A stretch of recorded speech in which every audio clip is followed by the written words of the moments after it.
रात के 12 बजे थे। बारिश लगातार हो रही थी। बिजली आसमान में चमक रही थी। पूरा शहर रोशनी से जगमगा रहा था। लेकिन उस रात 24 साल का आर्यन की ज़िंदगी अंधेरे में जाने वाली थी। आर्यन एक सॉफ्टवेयर इंजीनियर था। उसे नई नौकरी के लिए मुंबई भेजा गया था। उसकी कंपनी ने उसे रहने के लिए एक लग्जरी होटल बुक किया हुआ था, होटल इम्पीरियल क्राउन, मुंबई के सबसे पुराने और मशहूर होटलों में से एक। लेकिन उस होटल के बारे में एक अफवाह बहुत फेमस थी। उसकी 13वीं मंजिल आज भी जिंदा है। आर्यन टैक्सी से होटल पहुंचा। होटल बाहर से बहुत सुंदर दिख रहा था। ऊंची ग्लास बिल्डिंग, गोल्डन लाइट्स और सामने खड़े सिक्योरिटी गार्ड्स। लेकिन जैसे ही आर्यन अंदर गया, उसे अजीब सी बेचैनी महसूस हुई। लॉबी में बहुत कम लोग थे। इतने बड़े होटल में इतना सन्नाटा अजीब था। रिसेप्शन पर बैठी हुई लड़की मुस्कुराई। वेलकम सर, आपका कमरा 1207 है। आर्यन ने आईडी दी और कैजुअली पूछा, होटल काफ़ी पुराना लगता है। लड़की कुछ सेकंड चुप रही, फिर धीरे से बोली, जी बहुत पुराना। तभी पीछे खड़ा एक वेटर अचानक घबरा कर बोला, मैम 13वें फ्लोर की। रिसेप्शनिस्ट ने उसे तुरंत चुप करवा दिया। आर्यन ने नोटिस किया, लेकिन उसने ज़्यादा ध्यान नहीं दिया। आर्यन लिफ्ट में गया। उसने बटन्स देखे, 10, 11, 12, 14, लेकिन 13 नहीं था। वो हल्का सा हंसा, वेस्टर्न सुपरस्टिशन।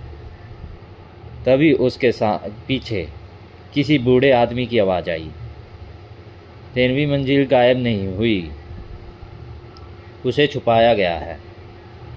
आर्यन तुरंत पीछे मुड़ा, लेकिन लिफ्ट में कोई नहीं था।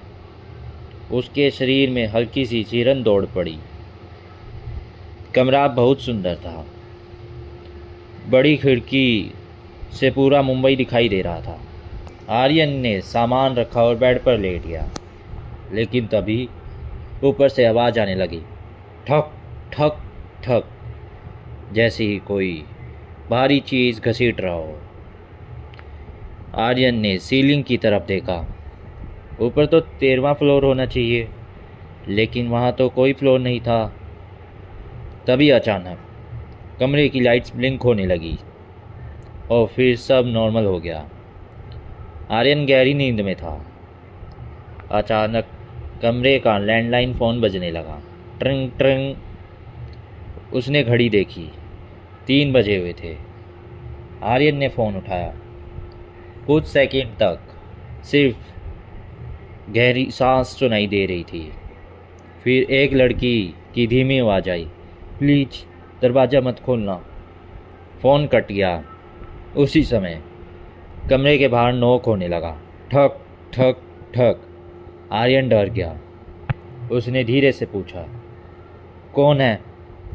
बाहर से कोई आवाज़ नहीं आई, लेकिन नीचे दरवाजे के गैप से किसी के जले हुए पैर की परछाई दिखाई दे रही थी। अचानक अगली सुबह आर्यन ने रिसेप्शनिस्ट से शिकायत की, लेकिन रिसेप्शनिस्ट का चेहरा सफ़ेद पड़ गया। सर, रात 3 बजे किसी स्टाफ की ड्यूटी नहीं होती। आर्यन इरिटेट हो गया।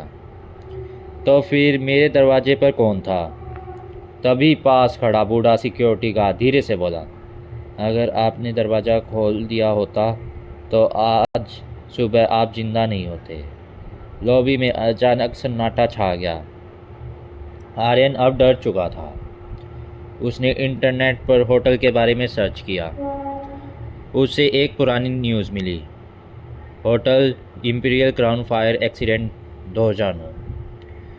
13वीं मंजिल पर अचानक आग लगी थी। कई लोग जिंदा जल गए थे। लेकिन न्यूज़ आर्टिकल अचानक इंटरनेट से गायब हो गया। सिर्फ एक ब्लरी फ़ोटो बची हुई थी। उस फोटो में एक लड़की बालकनी में खड़ी मदद मांग रही थी। उसके पीछे एक जला हुआ आदमी खड़ा था। उस रात आर्यन को नींद नहीं आ रही थी। लगभग 2:45 बजे हुए थे। उसने बाहर कॉरिडोर में किसी लड़की के रोने की आवाज़ सुनी। वो धीरे धीरे बाहर निकला। पूरा कॉरिडोर खाली था, लेकिन दूर एंड पे एक लड़की खड़ी थी। सफ़ेद ड्रेस, जले हुए हाथ और लंबे बाल। वो धीरे धीरे रो रही थी। आर्यन डर गया। तुम कौन हो? लड़की ने सिर उठाया।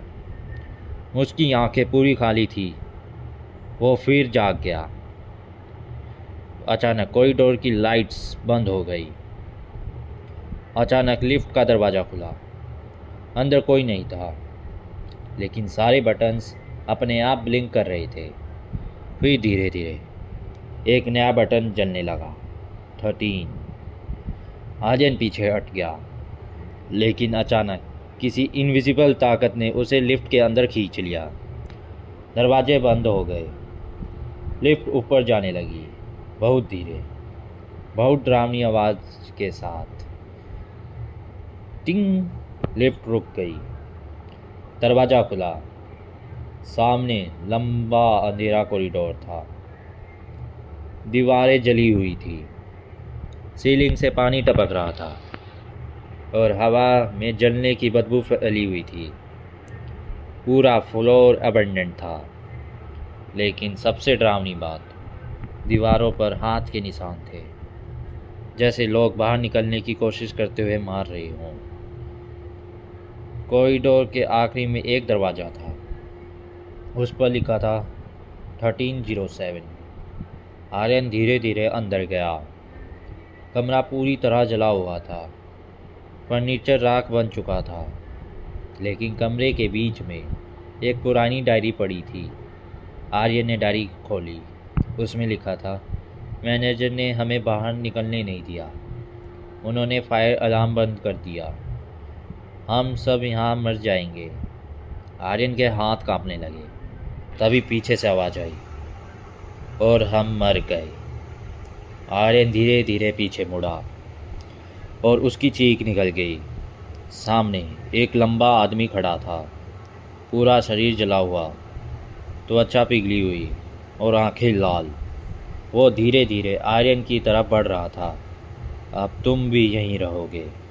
आर्यन भागने लगा, लेकिन पूरा कॉरिडोर बदलने लगा। अब वहाँ आग लगी हुई थी। चारों तरफ लोग चीख रहे थे, जैसे 2009 का हादसा फिर से शुरू हो गया हो। आर्यन भागते भागते एक कमरे में घुस गया। वहाँ कई घोंसली लोग बैठे हुए थे। सभी के शरीर जले हुए थे। एक महिला रोते हुए बोली, हमें बचा लो, हम अभी भी यहाँ फंसे हुए हैं। आर्यन रोने लगा, मैं क्या करूँ? तभी वही गोस्ट गर्ल दिखाई दी। उसने कहा, सच बाहर लाओ, तभी हम मुक्त होंगे। गोस्ट गर्ल ने सच बताया। होटल मैनेजर ने इंश्योरेंस मनी के लिए आग लगाई थी। उसने इमरजेंसी एग्जिट बंद कर दिए और सैकड़ों लोग अंदर फंसकर मर गए, लेकिन होटल ने पैसे देकर मामला दबा दिया। तभी कॉरिडोर में भारी कदमों की आवाज़ गूंजी।